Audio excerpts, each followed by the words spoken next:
नमस्कार, आप देखना शुरू कर चुके हैं स्वदेश विशेष। मैं हूं आपके साथ प्रशांत पांडे। कोविड की 3 लहरों का कहर न सिर्फ हमारी सेहत और जान माल पर पड़ा, बल्कि इसने प्रोफेशनल्स और कर्मचारियों को भी एक दर्द दिया। ये दर्द था सैलरी में कटौती का, नौकरी खोने का और खराब या फिर जीरो इंक्रीमेंट का। लेकिन कहते हैं ना, वक्त हर जख्म को भर देता है। 2022 में जो हुआ सो हुआ, किसी का बेहतर किसी का बदतर इंक्रीमेंट हुआ। लेकिन अब 2023 को उम्मीद भरी नजरों से हम देख रहे हैं और प्रोफेशनल्स के लिए ये उम्मीद जगाती है एक ताजा रिपोर्ट। इस रिपोर्ट का निचोड़ बताता है कि पिछले कुछ सालों में जो मायूसी टैलेंट्स को मिली, वो उससे निकलना चाहते हैं। यही वजह है कि नया साल बेहतर इंक्रीमेंट का साल हो रहा है और इसके लिए देश के 54% वर्किंग फोर्स चाहती है कि उसका अप्रेजल 12% से कम ना हो, बल्कि इससे ज्यादा हो तो मोस्ट वेलकम। मगर इससे कम हुआ तो कंपनियों के लिए टैलेंट को रिटेन करना मुश्किल हो जाएगा। वैसे इसका ट्रेलर हमने इसी साल कुछ सेक्टर्स में देख भी लिया, जिसमें आईटी जैसे अहम सेक्टर में भी हमें एट्रिशन रेट नजर आया, वो भी बहुत ज्यादा। यहाँ एट्रिशन रेट यानी नौकरी छोड़ने का ट्रेंड इतना ज्यादा था कि कंपनियों को साल में 2 बार अप्रेजल तक करने को मजबूर होना पड़ा। तो क्या ये ट्रेंड अब हर सेक्टर के लिए एक बड़ा मैसेज है? साथ ही बेटर इंक्रीमेंट के लिए कंपनियों को क्या अब जिस तरह की डिमांड एम्प्लॉइज की ओर से हो रही हैं, जिस तरह से वो अपनी वैल्यू को पहचान रहे हैं और वो जिस तरह से ये एक्सपेक्टेशन रख रहे हैं, वो एक बेहतर इंक्रीमेंट करने को मजबूर करेंगी। सवाल ये भी है कि कई सेक्टर का कारोबार अब तो प्री कोविड लेवल पर बहुत पहले ही आ चुका है, तो क्या वो इसका बेनिफिट कर्मचारियों को पास ऑन करेंगी? ये तो बात हुई पहले से नौकरी में काम कर रहे लोगों की, लेकिन क्या ये सेक्टर्स जो हैं वो फ्रेशर्स के लिए भी बेहतर मौके बना रहे हैं? क्या ये पहले से बेहतर हुए हैं? इन सभी पहलुओं पर हम करेंगे आज खास चर्चा। मगर पहले अपनी सहयोगी पूजा त्रिपाठी के पास चलते हैं, जो बता रही हैं कि आखिर जो ताजा सर्वे है उसकी बड़ी बातें क्या हैं। ओवर टू यू पूजा। जी, एक सर्वे के मुताबिक 2023 में 10 में से 5 कर्मचारियों को 12% की सैलरी हाइक चाहिए, क्योंकि ये उनका कहना है कि पिछले जो अप्रेजल साइकिल हुआ था उसमें कम हाइक के कारण उनके काम के प्रदर्शन पर भी असर पड़ा था।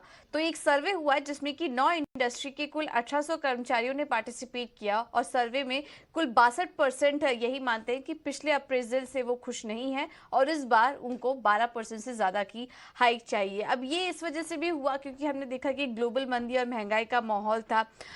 उस बीच हमने देखा कि महंगाई इस वक्त ज़्यादा सैलरी हाइक की मांग कर रहे हैं। पिछले अप्रेजल साइकिल हमने देखा कि मैन्युफैक्चरिंग, इंफ्रा और एनर्जी ने केवल लो सिंगल डिजिट की हाइक दी थी। लेकिन अब इकोनॉमी एक्टिविटी में जिस तरीके से पिकअप हो रहा है, कर्मचारी ज्यादा सैलरी हाइक की मांग कर रहे हैं। इसमें इस बीच पिछले अप्रेजल साइकिल में केवल आईटी ऐसा सेक्टर था जिन्होंने की टैलेंट को रिटेन करने के लिए सबसे ज्यादा हाइक दी थी। बाकी सभी इंडस्ट्री में हमने देखा या तो अप्रेजल नहीं हुआ है या फिर बहुत ही कम हाइक देखने को मिला है। अब ये ज्यादा सैलरी की हाइक की मांग क्यों आ रही है कर्मचारियों की तरफ से? इसकी वजह यह है कि महंगाई के माहौल में अब कॉस्ट ऑफ लिविंग उनकी बढ़ गई है। काम के लिए वापस अब ऑफिस शुरू हो चुके हैं, तो उसके लिए वर्क फ्रॉम होम खत्म हो चुका है, तो उसके लिए भी अब वो ज़्यादा सैलरी की मांग कर रहे हैं, क्योंकि दूसरी जगह पे कहीं कहीं उनको ये भी ऑप्शंस दिए जा रहे हैं वर्क फ्रॉम होम के। तो जब वर्क फ्रॉम ऑफिस शुरू हो रहा है तो उस केस में वो ज़्यादा सैलरी की मांग कर रहे हैं। इसके अलावा वर्क प्लेस पे रिकग्निशन और सराहना ज़्यादा नहीं मिल रही है, तो एक मॉनिटरी यहाँ पर एनकरेजमेंट चाहने के लिए वो इस हाइक की मांग कर रहे हैं। उनके ये सर्वे के मुताबिक करीब 23% कर्मचारी 8 से 12% की सैलरी हाइक मांग रहे हैं, 11% 4 से 5% की और करीब 8% कर्मचारी जो है वो लो सिंगल डिजिट 4% के लगभग की हाइक चाह रहे हैं। लेकिन काफ़ी इंटरेस्टिंग सर्वे यहाँ पर निकल कर आया है और हम देख रहे हैं कि हर 10 में से 5 कर्मचारियों को जो है वो 12% से ज़्यादा की सैलरी हाइक चाहिए। तो ये सर्वे की फाइंडिंग्स हैं जो हमारी सहयोगी पूजा त्रिपाठी ने आपके सामने रखी। वैसे इसमें बहुत सारे और पहलू भी हैं और इस पूरी चर्चा को हम समझेंगे। हमारे साथ एक्सपर्ट्स का एक बड़ा ही बेहतरीन पैनल इस वक्त मौजूद है। हमारे साथ खुद आदित्य नारायण मिश्रा साहब मौजूद हैं जो कि CEO डायरेक्टर हैं CIEL HR से, जिन्होंने ये सर्वे कराया। आदित्य जी, बहुत बहुत स्वागत आपका। इसके साथ ही हमारे साथ हैं रजनीश सिंह सर जो कि मैनेजिंग पार्टनर हैं सिंपली HR से। रजनीश सर, बहुत बहुत स्वागत आपका। और इसके साथ ही प्रखर त्रिपाठी हैं मैनेजिंग पार्टनर डेलॉयट इंडिया से। प्रखर जी, बहुत बहुत स्वागत आपका भी। और सबसे पहले आदित्य जी, मैं आपके पास ही आना चाहूँगा। ये जो सर्वे है उसकी जो फाइंडिंग्स हैं वो तो हमारी सहयोगी पूजा त्रिपाठी ने और हम अपने दर्शकों को ग्राफिक्स के ज़रिए, आंकड़ों के ज़रिए बता रहे हैं। फिर भी बहुत स्पेसिफिक होकर देखें तो ये जो पूरी फाइंडिंग्स हैं उसमें क्या अहम पॉइंट्स आप कहीं ना कहीं पिन आउट करेंगे? और इसके साथ ही ये भी बताइए कि क्या इस सर्वे के आधार पे हमको ये अनुमान लगाना चाहिए कि कर्मचारियों ने अपनी वैल्यू समझ ली है और अगले साल जो है वो इंक्रीमेंट के लिहाज से बेहतर होने वाला है? हालांकि प्रोजेक्शन तो अभी आने के अनुमान हैं, आगे आएंगे। देखिए, ये जो IT इंडस्ट्री और सर्विसेज इंडस्ट्री में टैलेंट को रिटेन करने के लिए और इतना डिमांड बढ़ गया था कि उस टैलेंट रिटेन करने के लिए कंपनीज ने सब अच्छा सा इंक्रीमेंट दिए थे। वो जो मोमेंटम है, वो जो सेंटिमेंट है, वो सेंटिमेंट को अभी भी एम्प्लॉइज उसको कैरी कर रहे हैं। बहुत सारा मार्केट में हेडविंड्स हैं, बहुत सारे ऑब्स्टेकल्स हैं। इकोनॉमिक रिसेशन, ग्लोबल सिचुएशन जो है, वो सबको मद्देनजर रखते हुए बहुत सारे IT इंडस्ट्री में अभी प्रोजेक्ट्स थोड़े कम होने लगे हैं, थोड़ा डिमांड कम हो रहा है। लेकिन उसका जो कुछ नेगेटिव इम्पैक्ट वो एम्प्लॉय सेंटिमेंट में नहीं दिख रहा है। तो 57% employees IT services industry largely, वो लोग बोल रहे हैं कि हमें तो बहुत अच्छा इंक्रीमेंट चाहिए, क्योंकि पहले इंक्रीमेंट अच्छा मिला है रिसेंटली। तो कुछ कंपनीज 2 टाइम्स इंक्रीमेंट किए हैं। तो मेरा ये मानना है कि कंपनीज अभी थोड़ा ओपन और ट्रांसपेरेंट कॉन्वर्सेशन करना चाहिए कंपनीज को अपना एम्प्लॉइज के साथ, और उनको बताना चाहिए कि क्या हो सकता है। एग्जैक्ट परसेंटेज तो कोई बता नहीं सकता है, लेकिन एक तरह का एक्सपेक्टेशन रीसेटिंग का जरूरत है। जब मैं फार्मा और कंज्यूमर ड्यूरेबल्स ये सब इंडस्ट्री देखता हूँ, इसमें मैं देख रहा हूँ कि जो एक्सपेक्टेशन लोगों का है और जो रियलिटी है वो उसमें काफी मैच है अभी। तो एक्सपेक्टेशन गैप उतना नहीं है।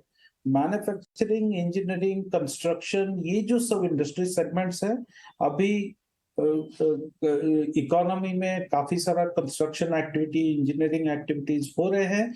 तो शायद वो कंपनी सब जो पिछले साल इंक्रीमेंट्स दिए थे उससे इस साल थोड़ा बेटर रहेगा, ये मेरा मानना है। लेकिन IT और सर्विसेज में जितना एक्सपेक्टेशन, जितना ज्यादा वो सर्वे का हमारा फाइंडिंग है, क्योंकि ये परसेप्शन, लोगों का परसेप्शन, एक्सपेक्टेशंस अभी क्लियरली पता चल गया है। तो जो सीनियर मैनेजमेंट में जो लोग हैं IT industry, services industry, outsourcing industry, उनको अभी ओपनली थोड़ा कन्वर्सेशन करना चाहिए कि हाँ, ये रियलिस्टिक लग रहा है, रियलिस्टिक नहीं है, ये डिस्कशन हो सकता है। क्योंकि हमने अभी कुछ महीना पहले ही देखा, बड़े बड़े IT कंपनीज अपना बोनस रोक दिया है या थोड़ा कम करके वो लोग वेरिएबल पे दे रहे हैं। उनका हायरिंग को थोड़ा सा वो लोग एडजस्ट कर रहे हैं। तो ये सिचुएशन में मुझे नहीं लगता है कि ये 12% के ऊपर जो लोग सोच रहे हैं ये IT इंडस्ट्री में मिल पाएगा। ठीक है, ठीक है। आपका जो आकलन है, इसी सवाल के साथ मैं प्रखर जी आपके पास आना चाहूँगा। आप इस सर्वे से कितना इत्तेफाक रखते हैं? और मैं ये सवाल इसलिए भी पूछ रहा हूँ क्योंकि हमने देखा कि पिछले 2 साल जो रहे उसमें 2021 का जो प्रोजेक्शन था उसमें तो जिस तरह की स्थितियां थीं, ज़्यादातर कंपनियों ने जो इंक्रीमेंट था वो किया ही नहीं। कुछ ने आउट ऑफ बॉक्स जाके और कुछ ने इंक्रीमेंट दिया, लेकिन वो उतना बेहतर नहीं था। ये साल अगर हम देखें तो इस साल में भी ये ट्रेंड देखा गया कि बहुत जिस तरह की उम्मीद थी उस तरह का नज़र नहीं आया। प्रोजेक्शन के आसपास भी कई कंपनियों ने नहीं किया। उस लिहाज से अगर ये 2 सालों की रिकवरी को देखें, जहां पर बहुत सारी इंडस्ट्रीज मेरे ख्याल से प्री कोविड लेवल पर अपने कारोबार में आ चुकी हैं, वहां पर क्या ये आवश्यकता नहीं है कि ये जो एक उम्मीद है, ये जो एक्सपेक्टेशन है, इसको भी थोड़ा और आगे बढ़ाया जाए? आपका आकलन क्या कहता है? नहीं, धन्यवाद सवाल के लिए आपके। मैं मिश्रा जी को सुन रहा था जब वो अलग-अलग क्षेत्रकों और सेक्टर्स की बात कर रहे थे।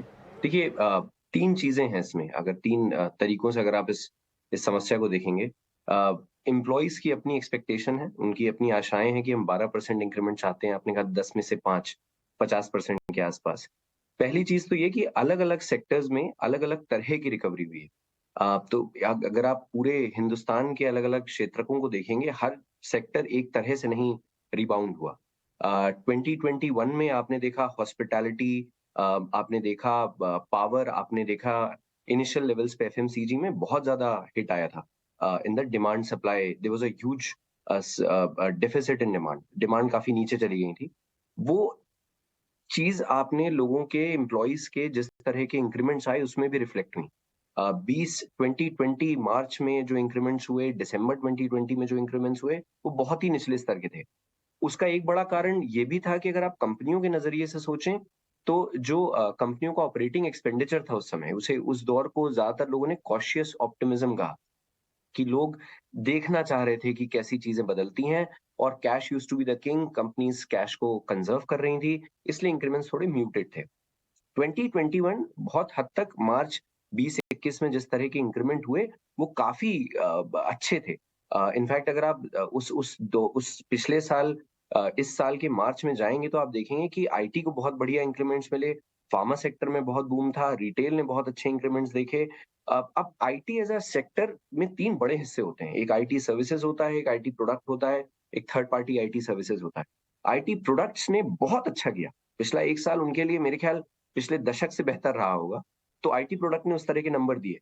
अब पहली चीज जिस तरह से, और डेलॉयट में भी हम इस तरह के सर्वे करते हैं, हम अपने हर तरह के क्लाइंटों के काफी करीब रहते हैं, उनसे बात करते हैं, हमें ऐसा लगता है पिछले साल की तुलना में, और जब मैं कहता हूँ पिछला साल मार्च 2022 की बात कर रहा हूँ मैं, 2022 की, जहां पे हमें लगता है पिछले साल से के अनुपात में इंक्रीमेंट्स में डिक्रीज होगा, वो है आईटी सर्विसेज। हमें लगता है मैन्युफैक्चरिंग, ऑटो और पावर में थोड़ा सा रिडक्शन दिखेगा आपको लोगों की, और ये मैं औसत एवरेज इंक्रीमेंट्स की बात कर रहा हूँ, ये मैं औसत इंक्रीमेंट की बात कर रहा हूँ, जहां पे आपको अगेन दिखेगा कि पिछली बार के तुलना में ज्यादा इंक्रीमेंट लोगों को मिला, वो होंगे आईटी प्रोडक्ट्स, सर्विस सेक्टर में, पावर में, हॉस्पिटैलिटी में और एफएमसीजी में। फार्मा और रिटेल बहुत हद तक पिछले साल के अनुपात में सेम चलेगा। तीसरा पॉइंट और तीसरा बिंदु ये है कि जब आप कहते हैं कि 50% एम्प्लॉय ये चाहते हैं कि उन्हें 12% से ज्यादा इंक्रीमेंट मिले, इसका एक पहलू ये भी है कि जो रिमेनिंग 50% है, जो बचे हुए 50%, उसमें कुछ को 8 मिलेगा, कुछ को 4 मिलेगा, कुछ को 3 मिलेगा। तो ये जो औसत इंक्रीमेंट होता है, औसत इंक्रीज होगा, average increase will be closer to about 9%, 8.5 to 9%। अब इसमें अंतिम चीज जो हम सबको एम्प्लॉइज के नजरिए से सोचनी चाहिए और लोगों के नजरिए से सोचनी चाहिए, कि भारत में इन्फ्लेशन की जो दर है, नवंबर पहला महीना है जब वो 6% से नीचे गई है। अगर आप ये पूरा साल देखेंगे तो इन्फ्लेशन की दर ज्यादातर 7% थी। इसका मतलब क्या है? इसका मतलब ये है कि अगर किसी भी सेक्टर में आप किसी व्यक्ति को 7% से कम का इंक्रीमेंट देते हैं, तो असल में उसका कुछ इंक्रीमेंट होगा ही नहीं, जिसे हम अंग्रेजी में कहते हैं रियल वेज थी। देश के महीने करीबन मार्च से लेके सितंबर के अंत तक 7% की इन्फ्लेशन चल रही थी, तो 8% की इंक्रीमेंट पे 7% तो महंगाई की दर खा गई। तो इस नजरिए से, इस पॉइंट से कि अब बहुत हद तक ऑफिसेज वापस खुल रहे हैं, महंगाई जो है जहां है, 8.5-9% का नंबर थोड़ा सा ज्यादा रियलिस्टिक लगता है। बट अगेन हर सेक्टर अलग है, हर सेक्टर की रिकवरी अलग हुई है। तो मेरे नजरिए से बहुत हद तक जब 50% लोग ये कह रहे हैं 12%, तो बहुत हद तक 8 भी होंगे, 4 भी होंगे, 3 भी होंगे, औसत नंबर करीबन 8.5 से 9 के आसपास रहे। ठीक है, ये आपका अनुमान है और इसके तर्क में आपने जो तमाम आंकड़े दिए और जिस तरह का ट्रेंड नज़र आ रहा है और आपने कहा भी कि हर सेक्टर की रिकवरी अपने तरह की है और हर सेक्टर का मिजाज अपने तरह से है। रजनीश सर, मैं आपके पास आना चाहूँगा। मौजूदा माहौल को अगर हम देखें, एक ऑब्जर्वर के तौर पर अगर आप देखें, तो एक तरफ हम देखते हैं एट्रिशन लेवल जिन सेक्टर्स में बढ़ रहा है वहाँ पर साल में 2-2 बार इंक्रीमेंट हो रहा है, टैलेंट को रिटेन करने की कोशिश की जा रही है। दूसरी तरफ हम एक सर्वे देखते हैं जहां पर मुखर होकर एम्प्लॉय ये कह रहे हैं कि साहब 12% तो हमारी आशा है और इसके आसपास रहा तो बेहतर है, नहीं तो फिर जाहिर सी बात है ये उम्मीद प्रोजेक्ट करना ही अपने आप में ये कहता है कि एम्प्लॉय जो है वो अपनी वैल्यू को ये मान रहा है कि जो 2 साल का उसका डेंट लगा है उसकी रिकवरी भी होनी चाहिए। तो ये एम्प्लॉय और टैलेंट के फेवर में है इस वक्त, या थोड़ा सा अभी बैलेंस बना हुआ है, थोड़ा कॉन्फ्लिक्ट बना हुआ है? देखिए, बहुत अच्छा सवाल है आपका और मेरे मायने से मैं इस पूरे मार्केट को अब एम्प्लॉय मार्केट कहना चाहूँगा, जहाँ पर कि एम्प्लॉय अब काफ़ी डिमांडिंग हो रहे हैं। खास करके जो बहुत स्पेशल और हाई स्किल्स रखते हैं, उनको वैल्यू पता है और इसीलिए पिछले हम लोग 6-8 महीने पहले अगर हम देखे होंगे तो उनके सैलरीज में बहुत ज़्यादा इज़ाफ़ा हुआ। 200-200, 300-300% उन्होंने हाइक्स लिए, जॉब ऑफर्स लिए। तो बड़ा ही अजीब सा सिचुएशन था 6-8 महीने पहले। जैसे हमारे दोनों पैनलिस्ट बोले, अब जाकर के स्थिति थोड़ी सी स्टेबल हुई है, नहीं तो बड़ा वोलेटाइल था 6-8 महीने पहले और आईटी इंडस्ट्री बहुत ही ज्यादा स्ट्रगल कर रही थी टैलेंट को होल्ड करने के लिए। मेरे एंगल से आप देखेंगे तो ये high potential talent, high skilled talent, उनका ये मार्केट है, उनकी डिमांड रहेगी। और जैसा कि हमने अपने डेलॉइट पैनलिस्ट से भी सुना कि हमें एवरेज देखना है। मैं ये मान के चल रहा हूँ कि जब ये आंकड़े हम पेश कर रहे हैं आप सर्वे के थ्रू, ये 12%, ये हम मान के चल रहे हैं कि ये एवरेज है और उसको हम लोग उस नजरिए से देखें कि कुछ टैलेंट को कम मिलेगा, कुछ टैलेंट को ज्यादा मिलेगा। मैं उम्मीद करता हूं कि जितने high potential, high skill talent है उनको 12% से भी कहीं ज्यादा उनको रिवॉर्ड करना पड़ेगा एक तरह से, उनको रिटेन करने के लिए। तो ये बहुत ही बड़ा इंपॉर्टेंट सब्जेक्ट रहेगा एचआर के लिए, लीडरशिप के लिए, कि वो किस तरह, कितनी जल्दी अगले 2-3 महीने में वो आइडेंटिफाई करते हैं कि वो ऐसे कौन से टैलेंट हैं जिनको कि हमें किसी भी हालत में रिटेन करना है। उनके लिए एक अलग प्लान बनाना पड़ेगा और बाकी जो एम्प्लॉयज हैं उनके लिए आपका अलग प्लान होना चाहिए। तो मैं मान के चल रहा हूं कि इस बार इंक्रीमेंट का भी plan A, plan B, plan C रहेगा। प्लान ए मैं मानता हूं जैसा मैंने कहा हाई स्किल्ड, हाई पोटेंशियल रहेगा। प्लान बी रहेगा शायद आप 8-9% मान के चलें, एवरेज उस लेवल पे होगा। और जहां पे नीचे पे लेवल पे है जो हम प्लान सी बोल सकते हैं, just to hold on to talent which you know कि जो कि एक एवरेज लेवल पे ऑपरेट कर रही है और ज्यादा हम उनसे परफॉर्मेंस उम्मीद नहीं करते हैं, तो वहां पे आप मान के चलिए 6 से 7% शायद होगा। मेरा मानना है ओवरऑल एवरेज, मेरे को लगता है पिछले साल जो हमने करीब 10 से 11% हम लोगों ने एवरेज मूव किया था परसेंटेज को, इंक्रीमेंट का, तो वो मैं मानता हूं हम लोग उसी के इर्द गिर्द रहेंगे। 12% मेरे मायने से थोड़ा ज्यादा लग रहा है। सेंटिमेंट्स हाई हैं। आई थिंक ओनली इंडिया एक मार्केट है जहां पर कि सेंटिमेंट्स बहुत हाई हैं और हमें लग रहा है कि सभी बहुत वी शेप की रिकवरी हो रही है, कुछ सेक्टर्स में रिबाउंड हो रहा है एक तरह का। तो माहौल बहुत इंटरेस्टिंग है और एचआर और लीडरशिप के लिए ये बहुत ही बड़ा चैलेंजिंग टास्क होगा कि वो किस तरह एक बहुत ही सोच समझ करके एक अप्रेजल का, इंक्रीमेंट का, रिवॉर्ड का, ये सारा प्लान वो लोग थोड़ा सोच समझ करके बनाए। बिल्कुल, बहुत अहम बात आपने कही कि कहीं ना कहीं वक्त के साथ जो प्लानिंग है उसमें एक रिफॉर्म बहुत आवश्यक है और इसी वजह से आपने इस बात का जिक्र भी किया कि शायद जिस तरह की स्थितियां हैं, जिस तरह का माहौल है, उसमें प्लानिंग जो है उसमें भी एक तरह का डिफरेंस नज़र आना चाहिए। आदित्य सर, मैं आपके पास आना चाहूँगा। जिस तरह से हम देख रहे हैं मौजूदा वक्त में हम जॉब कट्स की भी बात कर रहे हैं, इधर इन्फ्लेशन और रिसेशन की आशंका भी बनी हुई है और कई बार हम देखते हैं कि कुछ कंपनियां जो शायद उतनी मुश्किल में नहीं है, वो इनको एक एक्सक्यूज मानकर कहीं ना कहीं एम्प्लॉय और वर्किंग फोर्स पर इस तरह का प्रेशर डालती हैं, और ये हमने देखा भी है।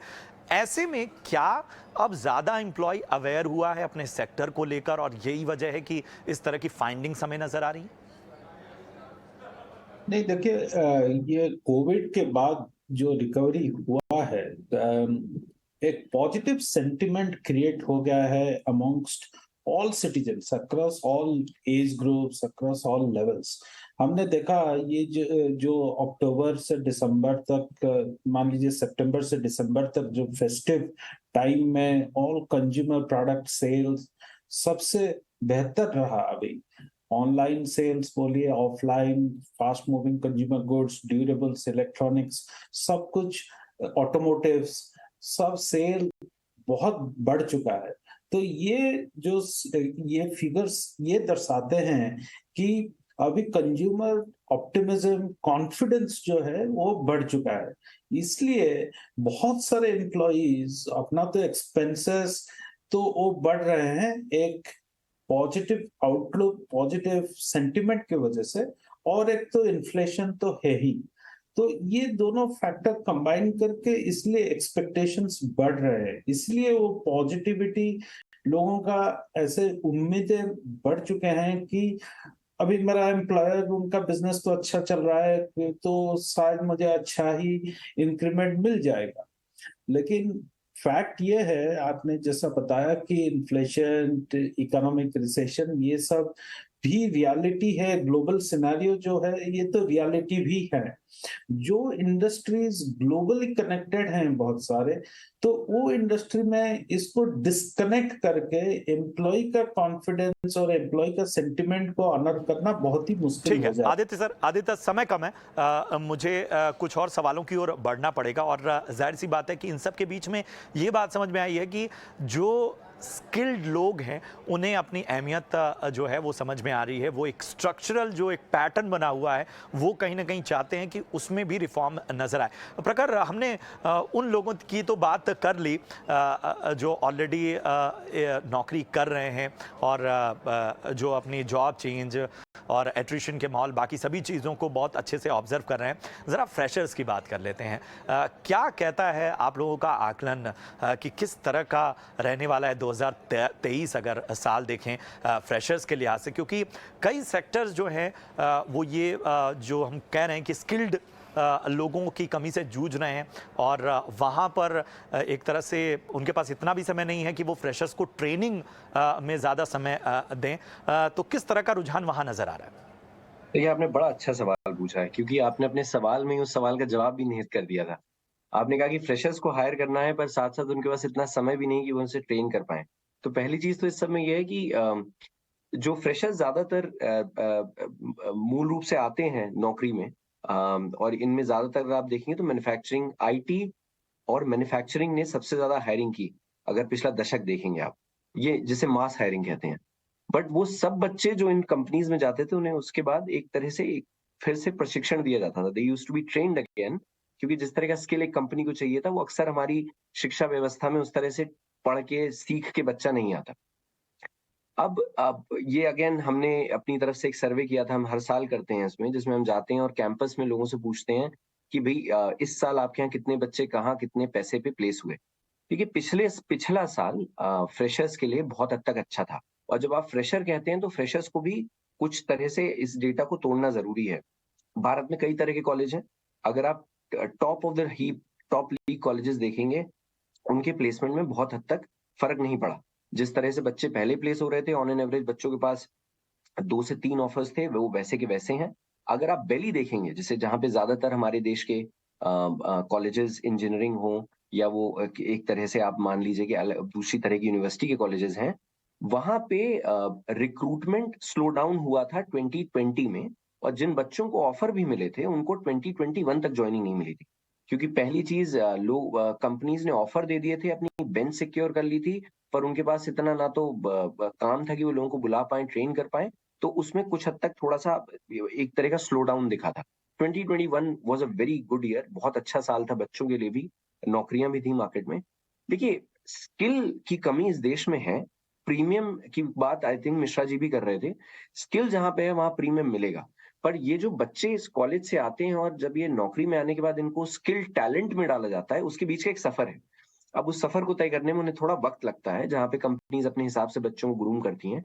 स्किल टैलेंट को डेफिनेटली आई थिंक हमारे पैनलिस्ट ये हाईलाइट सिंह साहब हाईलाइट भी कर रहे थे कि 12, बिल्कुल 13, 14, 15% तक मिलेगा, लेकिन स्किल तक जहाँ आपका जो सवाल था, कॉलेजों में इस साल डायरेक्ट इम्पैक्ट आपको नहीं दिखेगा बिकॉज़ ज्यादातर कैंपस की हायरिंग पिछले साल के दिए नंबरों पे होती है, ये समझना ज़रूरी है। तो क्योंकि बिल्कुल 2022 was a good year, hiring के नंबर्स अच्छे रहेंगे। हाउएवर कब उनको जॉइनिंग मिलेगी ये डिपेंड करता है कि मार्केट में परसीव्ड स्लोडाउन है ठीक कि है। नहीं। प्रखर, समय कम है, आखिरी रिमार्क मैं रजनीश सर आपसे लेना चाहूँगा। क्या मानते हैं कि जो एक ट्रेंड ये भी देखा गया है और कंपनियां इसको बार बार एक तरह से एक अपनी पीड़ा के तौर पर भी सामने रखती हैं। हमने तमाम एम्प्लॉयज़ और कर्मचारियों की तो बात कर ली, टैलेंट्स की बात कर ली, ज़रा कंपनियों के साइड से भी समझना चाहें कि बहुत सी कंपनियां बेहतर हाइक भी दे देती हैं, उसके बावजूद उनका टैलेंट कहीं और उस हाइक को बेहतर हाइक लेने के बावजूद कहीं और चला जाता है। कई कंपनियां इस वजह से शायद लेट जो इंक्रीमेंट है वो देती हैं। कई कंपनियां जो हैं वो लोगों को जो एक एरियर वाला हिस्सा है उससे भी बचती हैं। इन सारी चीज़ों को किस तरह से समझें? क्या इस तरह के भी ट्रेंड्स आगे नजर आने वाले? देखिए, इसमें मेरी दो तरह के विचार होंगे। एक तो है कि आप बिल्कुल ऐसे माहौल में इंक्रीमेंट को डिले करना मैं बिल्कुल सुझाव नहीं दूंगा, और मैं मानता हूं कि सारी कंपनियां ये चाहेंगी कि वो जितना जल्दी इस एक्सरसाइज को खत्म कर दे, अप्रैल में ही खत्म कर दे, बेहतर है। दूसरा जो बहुत बड़ा इंपॉर्टेंट फैक्टर है जो कि पैंडेमिक के दौरान एक सैलरी स्ट्रक्चर में बहुत बड़े रोल के उसमें आया, वो था वेरिएबल कंपोनेंट। मैं मान के चलता हूं कि फिक्स्ड इंक्रीमेंट जो होनी है वो तो जितनी जल्दी हो जाए अप्रैल में कर ले। और मेरी जहां तक जितने मेरे हमारे क्लाइंट्स हैं, सब जगह एक्सरसाइज जनवरी से शुरू हो जा रहा है, कुछ जगह दिसंबर में ही एक्सरसाइज शुरू हो गया है। सब लोग चाहते हैं कि जितनी जल्दी एक्सरसाइज को खत्म करें, फिक्स जो भी इंक्रीमेंट करना है जल्दी करें। उसको स्टैगर करने की बात नहीं हो रही है, स्टैगर करने की बात हो रही है वेरिएबल कंपोनेंट, कि आप बोनस है या इंसेंटिव है या कुछ भी है, उसको आप शायद कुछ भागों में बांट दें और या तो क्वार्टरली पे करें या मंथली पे करें। वो हर एक कंपनी की अपनी पॉलिसी रहेगी। मेरा यही मानना रहेगा कि इस बार ऐसे माहौल में डिले करना बिल्कुल ही उचित नहीं होगा कंपनियों के लिए। जितना जल्दी आप एक्सरसाइज कर ले ये बढ़िया रहेगा, बिल्कुल और इससे आप आगे बढ़ें। बिल्कुल बिल्कुल बिल्कुल। समय कम है, इस चर्चा को मुझे यहीं रोकना होगा और उम्मीद यही करते हैं कि 2023 जिस तरह की उम्मीद टैलेंट्स को है उन उम्मीदों पर कंपनियां खरी उतरें। अड़चनें मुश्किलात तो हैं ही, लेकिन एक सवाल लगातार बना हुआ है कि क्या कुछ सरप्राइजेज कंपनियां दे सकती हैं अपने टैलेंट्स को? जिस तरह का डेंट कोविड के दौर में लगा, क्या उसके बाद रिकवरी का जो एक माहौल बना उसको पास ऑन कर सकती हैं टैलेंट्स पर? ये बहुत सारे ऐसी उम्मीदें हैं जिन पर नजरें हैं। उम्मीद यही करेंगे कि आने वाला साल बेहतर हो। आप सभी पैनलिस्ट को, रजनीश सर, प्रखर और इसके साथ ही आदित्य सर, आप सभी को बहुत बहुत शुक्रिया इस चर्चा में शामिल होने के लिए, और बहुत ही शानदार विश्लेषण रहा। उम्मीद करते हैं कि हमारे दर्शकों को भी ये चर्चा पसंद आई हो। फिलहाल ईटी नाउ स्वदेश की पूरी टीम को दीजिए इजाजत। आप देखते रहिए ईटी नाउ स्वदेश। नमस्कार।